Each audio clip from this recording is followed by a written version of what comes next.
Hey guys, I just submitted my taxes. Yay! Every time I sell 3 of my dinky independent artist shirts, Uncle Sam comes and steals the fourth shirt from me and runs off cackling maniacally about how he's going to conquer the world. Taxation is theft. Anyway, Tommysaurus Rex by Doug TenNapel. This is a fun book. So this one, it's like Doug created this specifically to appeal to a very clear niche, which is when I was a 10-year-old boy, did I think it would be cool to have a Tyrannosaurus Rex as my pet and we would be best friends. And Doug TenNapel made a book just for that. So what's kind of interesting about Tommysaurus Rex is there's almost like a 10-year-old logic to it that maybe it's strained. There were times when my adult perspective was coming in saying, what? No, that wouldn't work that way. But no, I shouldn't be analyzing this with adult logic. This is about having a Tyrannosaurus Rex be your bestest friend ever. So basically, if you can kind of suspend disbelief and accept that premise, this is a really interesting book because it's kind of like the boy and his dog story, but with a T-Rex. And there's also a bully reconciliation arc. And I was kind of like arguing with myself a bit while reading the bully reconciliation arc because the bully is really nasty. I think that's on purpose because the whole idea is this is supposed to be a very hard kid to forgive. To the point where the bully Randy does some things that should get him sent to jail, basically. But then as I kind of like analyzed it carefully and thought about it, I think Doug lands the ship, even though it comes close in a couple. There were a couple points where I was thinking, "What is he? Is this the direction he's going?" All right, so let's. I would say the absolute fun 10-year-old book. Good message. When I analyzed it with my adult glasses on, it still works. A 10-year-old me would have loved it. Adult me gets a big kick out of it anyway. So we're going to dive into it and we're going to talk about the themes. Let's go. So our boy is Eli and his best friend in the world is Tommy, the dog. Now, Tommy's a girl dog, but Eli can't accept the idea that Tommy is a girl dog because Tommy is a boy's name. So Eli's just independently decided that Tommy must be a boy dog. And Tommy is a badly behaved dog. Tommy jumps on the table and eats dad's bacon. Tommy rolls around in the grass with the cat and tangles up Eli. Eli loves this dog more than anything in the world, and Eli doesn't have a normal human friend. So his mom and dad had the bright idea that, well, let's give this kid a dog. Maybe the dog can be his friend and help him. So this is touching on the theme that for a lot of, the American boy and his dog, the dog becomes like a socializing element. You learn to play with the dog. You learn how to like play rough with the dog, but not play too rough with the dog. And you can attach like a lot of love and a lot of friendship to this animal. So to his parents, it's just a stupid dog who's kind of a bit stinky and misbehaving. And to Eli, this dog is the entire world. And his dog is run over and dies. He loses the most important thing in the world to him. And let's remember this. So the guy who runs over the dog, it's partially because he lets go of the leash and Eli lets go of the leash and Tommy, the dog, doesn't know how to heel. So she runs out into traffic and is hit. This guy just clearly feels terrible about this because he killed this kid's best friend. We're going to see this guy later. So Eli loses the most important thing in the world to him, and he has a hard time forgiving people who take something away from him. Mom and dad have the idea that he ought to go to his grandpa's for the summer because he's always wanted to go to his grandpa's farm and work there, and maybe he's lost his dog, so this will be a good chance for him to get like a life experience and take his mind off the dog. And his dad comes and has a talk with him and tries to like say, don't beat yourself up over this. You got to keep moving forward. So his dad is a supportive role and is like, sure, his dad's a little nerdy and didn't like the dog too much, but he's there for his son when it really counts. This is going to be important later because the fact that Eli has a good dad who's there for him and can give him the good dad talks is going to be important later when Eli has to deal with his bully. So they drop him off at Grandpa's. Grandpa's kind of old in the tooth, long in the tooth, and he gets aches and pains that are omens of good things to come, and he's an old school farmer. So they give Tommy a T-Rex, and Tommy loves T-Rexes. T-Rexes are amazing. He loves to play with T-Rexes. He loves root beer. So he's having a good old time at Grandpa's farm working hard, and he meets Randy the bully. And at first, Tommy thinks, oh, well, hey, Randy, you like dogs? I like dogs. Maybe we can be friends. But Randy the bully is nasty, and Randy's plan is to make Eli eat dog poop. So nasty, right? Like a really nasty thing for a bully kid to do. They chase him and they smear dog poop on his mouth, and Tommy tries to hide from them in a old mine, and he hears mysterious roars in the mine, maybe like a Tyrannosaurus Rex. Dun dun dun, foreshadowing. So when he gets home, he talks with Grandpa about it, and I'm going to just go ahead and read this conversation because this is a good setup for the themes of the story. What happened to you? Some kid named Randy made me eat dog poop. Well, that's just horrible. Grandpa, why would he do such a thing? Let me ask you this. Why wouldn't you smear dog poop on some kid's face? Because it's wrong. And who taught you that? Dad, I guess. Well, there you go. I hope something bad happens to Randy. So his grandpa recognized that what Randy did to the kid is horrible. And when he's trying to teach his grandson about life, what Eli has that Randy does, what the grandpa instantly guesses is that Randy must not have a good father in his life to teach him about crap like that. Either there's no father at all, or he has a bad father, and Eli has a good father. So the good father scene set this up, and we know that Eli has a hard time forgiving people who do things to him, even if it was kind of Eli's fault that the dog died and he lashed out at the guy. So Eli has a hard time forgiving people. What I like about this is the grandpa has kind of like this simple view of the world where he can just guess that the bully clearly doesn't have a good father figure in his life, and he's right. Randy is writing letters to his dad and missing his dad, and the T-Rex doll he stole has kind of like become a haunting thing to Randy. So this is kind of neat because he's a really nasty bully, but he's also a human being. He has a problem. He's missing his dad. He has a conscience. He recognizes he did a crappy thing, and he's got all that bottled up. So can Eli, the good kid, reconcile with Randy, the nasty bully? So Eli goes poking around in the cave again, and he finds out there's a dinosaur trapped in the cave, and it's friendly, but it's afraid of fire. And this is a setup for later. So the T-Rex hates fire, but it's just a big friendly dog who wants to be your best friend in the whole world. So when I mentioned the 10-year-old logic part, he brings the dinosaur home, shows it to Grandpa. Grandpa kind of can't believe it, but Grandpa tells him, well, if you want to keep it, you gotta learn to control it.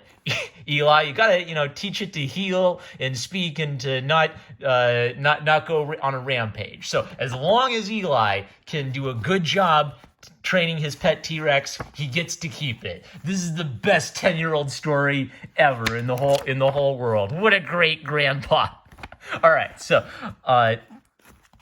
why did I mark this? I think I just marked this because this is Grandpa talking about how he'll let him keep him if he. I remember the dinosaur accidentally goes on a rampage and knocks over a house, and his grandpa offers to pay for it. So Randy's a really immature, irresponsible kid. His dad's not in his life. Grandpa's really responsible and offers to pay for damage. There's even kind of like a joke where if the mayor thinks that having the T-Rex in town would be good for his reelection, then they won't kill the T-Rex. They'll let Tommy keep the T-Rex. So there's some great jabs at the adult world. As long as we can convince the fat politician that the T-Rex is good for business, then I could get to keep my T-Rex forever as my very own special best friend pet. I love it. This is like a 10-year-old roasting the hell out of the adult world. So, by the way, this is I'm positive this is an homage to Ethan and Malachi Nicole's Axe Cop, because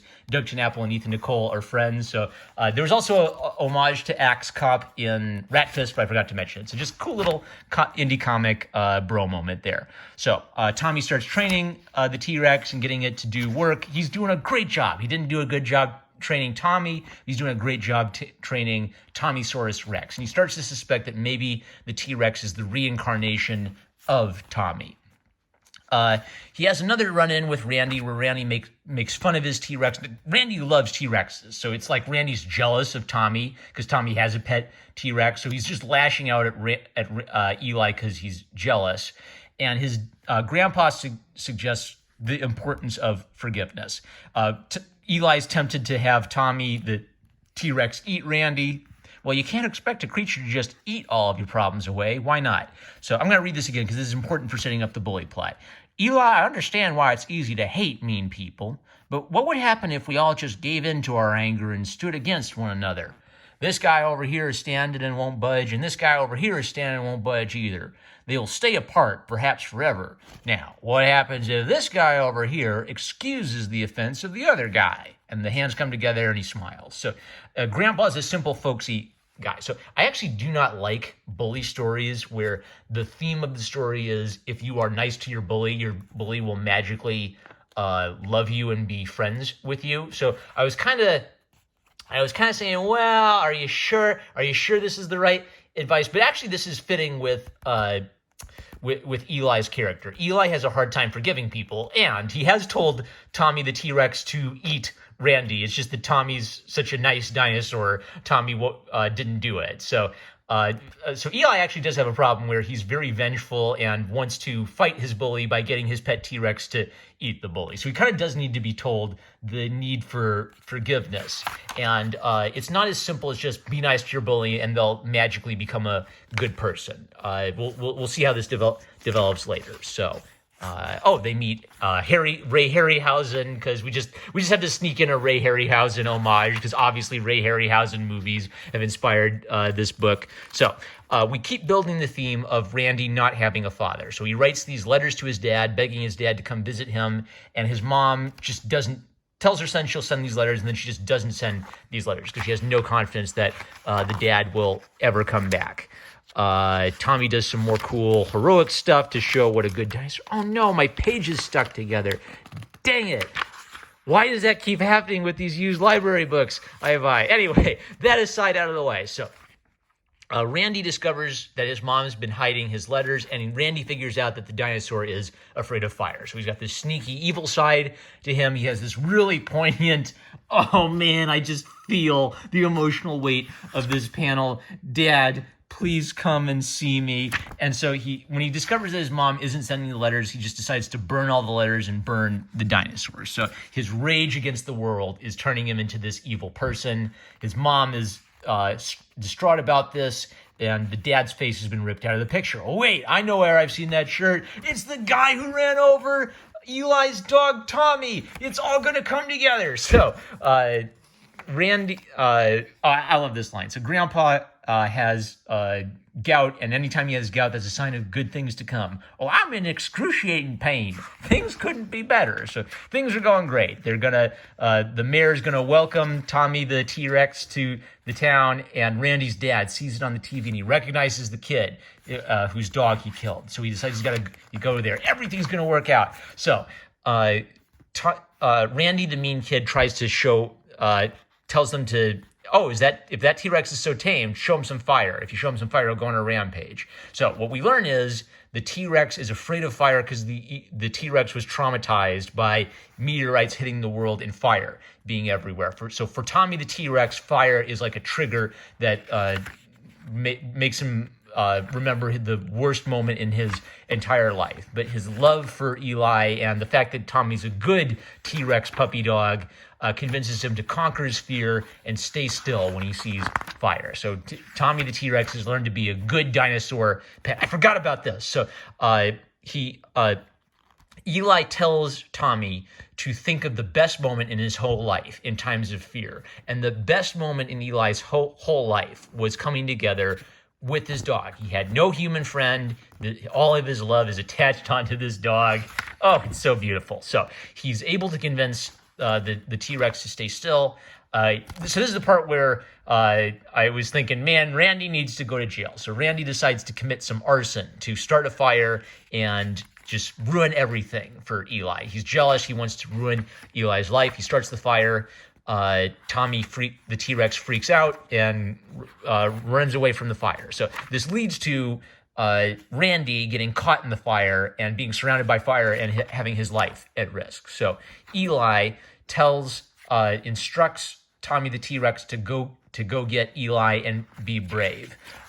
So even the T-Rex is getting a character arc. The T-Rex was afraid of fire. The T-Rex's love for Tommy lets the T-Rex conquer its fear and be a good dog and go save the kid. It's really graphic, and it's really like, man, this is like a Shakespearean tragedy for a 10-year-old boy. Wouldn't it be so cool to have a T-Rex as a pet? Tommy the T-Rex, guys, and I'm crying, guys. This is so horrible. I have tears in my eyes, and I'm laughing to keep from crying because it's just so sad. So Eli loses his best friend again. He lost his best friend, the dog. He thought that Tommy the T-Rex was his reincarnated dog come back to him, and he loses it again. So what's kind of neat about this is the supernatural element has come into Tommy's life, and the supernatural element is directly connected to the real world tragedy of a boy losing his dog. Now, since Randy was, I guess the gag here is that Randy's hair turned white because he was so scared. But anyway, after being saved by the T-Rex, Randy's just thrilled. He's so thankful. Now Randy wants to reconcile with Eli, but Eli doesn't want to forgive Randy because Randy is responsible for him losing his best friend. And he's right. Randy is responsible for him losing his best friend. Randy's an arsonist. Randy needs to go to jail. But Eli has, just like before with the father, Eli's holding on to his resentment and his anger at this boy. So because Randy's father saw this on the news, he comes to visit him.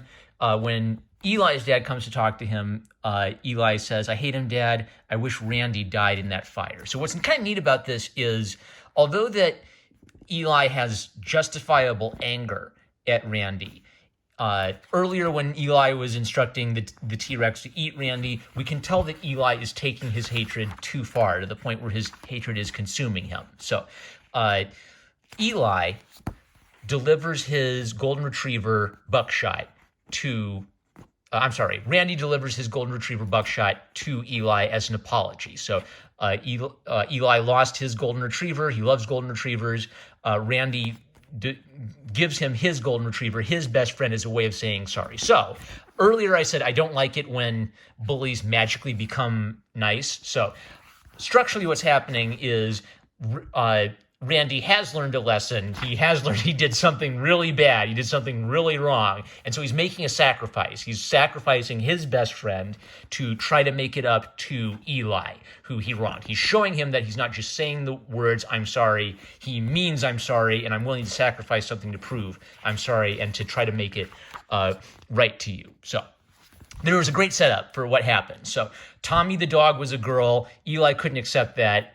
Tommy the dinosaur was a girl. Tommy the dinosaur laid eggs, and it laid 2 eggs. So that means that Eli gets to have a dinosaur best friend still. And sort of like, even though his best friend died, new life continues. Tommy the dinosaur sacrifice wasn't in vain.